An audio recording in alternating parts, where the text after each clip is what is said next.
विश्व शांति सेवा charitable trust की एक पहल। क्या है हमारी संस्कृति, क्या है हमारा धर्म?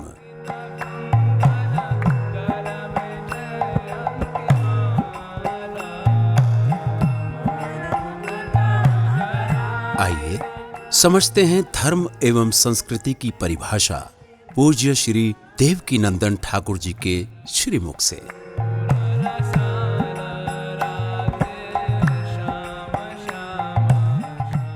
सभी दर्शकों को एक बार पुनः राधे राधे।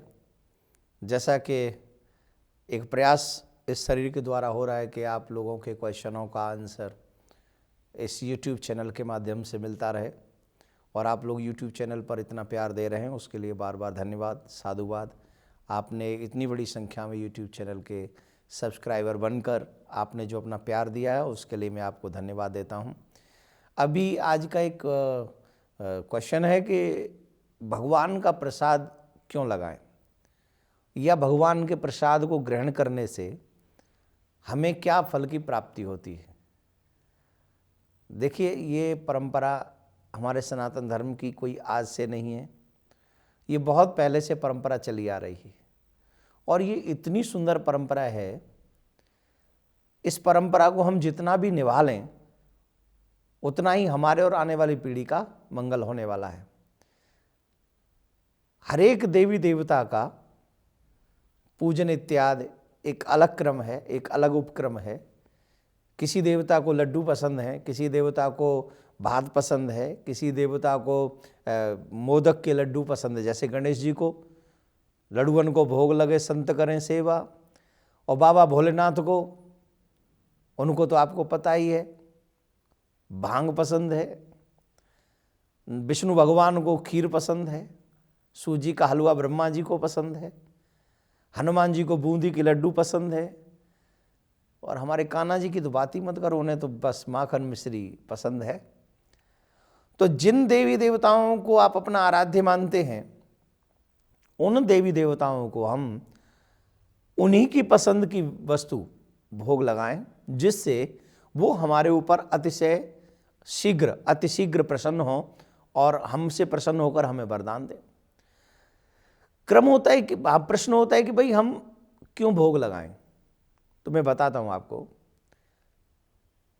पुरातन समय में ऐसा होता था कि भोजन बनाकर हमारी माताएं बहन सबसे पहले उस वस्तु को अग्निदेव के हवाले करती थी, चूल्हे में ही भोग लगा देती थी।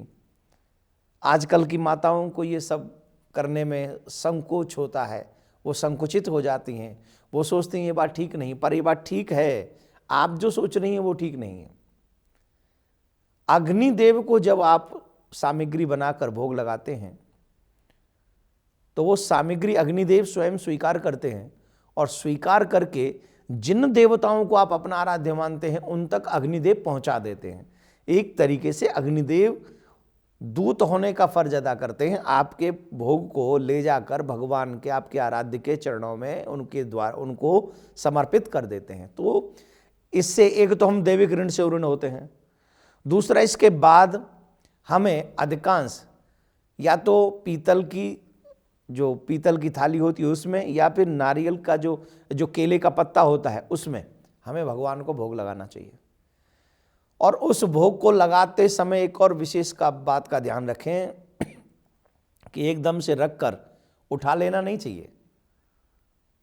वहां रखकर पहले उस भोजन को, जो भी आप लगा रहे, पहले अग्निदेव के सामने विराजमान कराएं, अग्निदेव के आगे जैसे मैंने बताया भोग लगाएं, उसके बाद देवी देवताओं के सामने ले जाकर उसे रखें, फिर आप भोग लगाएं और उन देवी देवताओं का स्मरण करें और उनको कहें कि आप पधारें। और जब वो आए, भोग लग जाए, तो उसके बाद में वो भोग इत्यादि जो भी जिस तरीके से आप ग्रहण करना चाहते हैं उसे ग्रहण करें। अब प्रश्न उठता है, इसका फल क्या होगा अगर हम देवी देवताओं को समर्पित करके भोग लगाएंगे या भोजन करेंगे, तो इसका फल क्या होता है। देखिए, सबसे बड़ी बात क्या होती है, हमारे यहाँ कहते हैं जैसा पियोगे पानी वैसी होगी वाणी, जैसा खाओगे अन्न वैसा होगा मन। जब आप भगवान को प्रसाद भोग लगाकर उस प्रसाद को आप ग्रहण करेंगे तो आप जानते भी हैं कि भगवान को समर्पित की हुई वस्तु एक तो वो कई गुना होकर हमें वापस मिलती है, दूसरा भगवान का प्रसाद ग्रहण करने पर हमारी जो विचारधारा है, हमारा जो हृदय है, जैसे कई लोग कहते हैं भजन करने में हमारा मन नहीं लगता। क्यों नहीं लगता? क्योंकि हमारा अंतःकरण अशुद्ध है, और जब तक हमारा अंतःकरण अशुद्ध रहेगा तो हमारा भगवान के भजन में मन नहीं लगेगा। अब भगवान के भजन में हमारा मन लगे, उसके लिए हमारा अंतःकरण शुद्ध होना आवश्यक है। और अंतःकरण, अगर आप इसमें गंध डालते जाएंगे, आपके घर में, आपके कमरे में कोई कचरा डालता जाएगा, तो आपका वहाँ रहने का मन नहीं करेगा। वैसे ही हम लोग अनाप शनाप कुछ भी खाते हैं तो हमारे हृदय में भगवान कभी वास नहीं करेंगे, क्योंकि उन्हें पसंद नहीं आएगा। तो इसके लिए जरूरी क्या है? इसके लिए जरूरी है कि हमारा अंतःकरण शुद्ध हो, और वो तभी होगा जब हम भगवान के प्रसाद को ग्रहण करेंगे।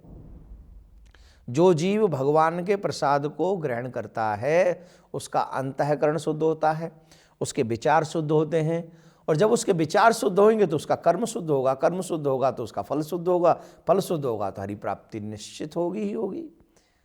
तो इसमें तो कोई संदेह है नहीं।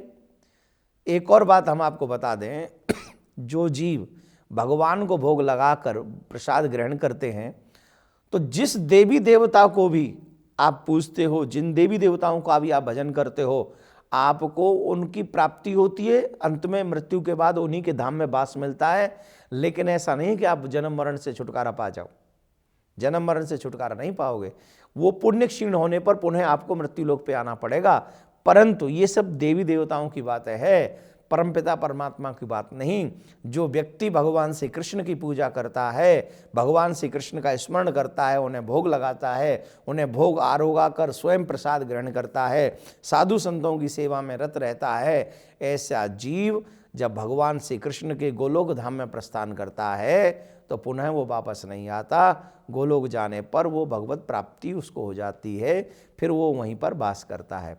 तो आप सबसे एक ही आग्रह है कि भगवान को भोग लगाकर पुनः आप प्रसाद ग्रहण करें, जिससे हमारा हृदय, हमारा विचार शुद्ध हो, जिससे हमारी वाणी शुद्ध हो। अगर आप ऐसा करेंगे तो आपके परिवार में और आपके आसपास में आपके प्रति आपकी जो छवि है वो सम्माननीय बनेगी, ऐसा मेरा मानना है और हमारे पुराणों का कहना भी है। आगे फिर मिलेंगे किसी और क्वेश्चन के साथ। अभी राधे राधे।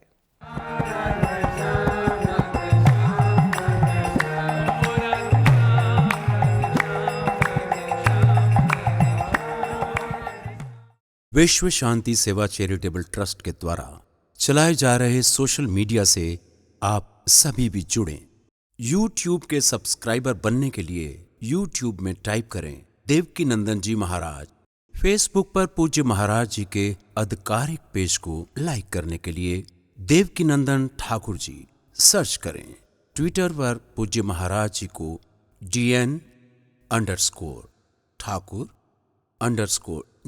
फॉलो करें।